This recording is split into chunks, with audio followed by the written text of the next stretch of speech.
So there is a discussion slash debate slash disagreement going on as to the placing of the home parish statue for sprint legend Usain Bolt.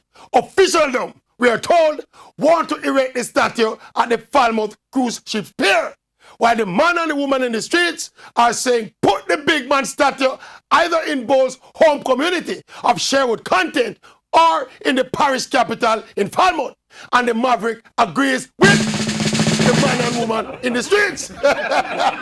Usain Bolt is from the people and of the people, and any national monument in his honor should be accessible to the people instead of being placed in some exclusionary private space.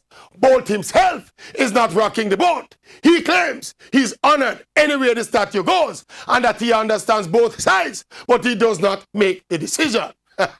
That is Usain Bolt speaking from the fence. But this is the Maverick. I'm in upon the fence. The statue should be erected in the middle of Falmouth Square.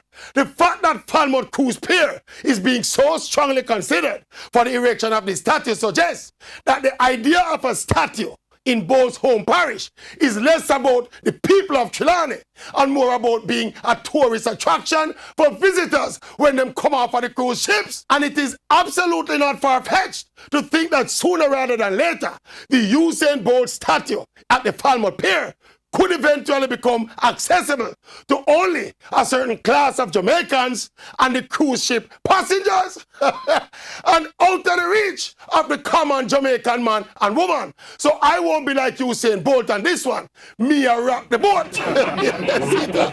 Falmouth Square myself for the statue. Yes, Water Square in Falmouth. Yes.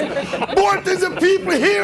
Give the people access to the statue. Me a rock the boat. Yes. Me a rock the boat. Me not talking about the boat. Me just a rock the boat. Yeah.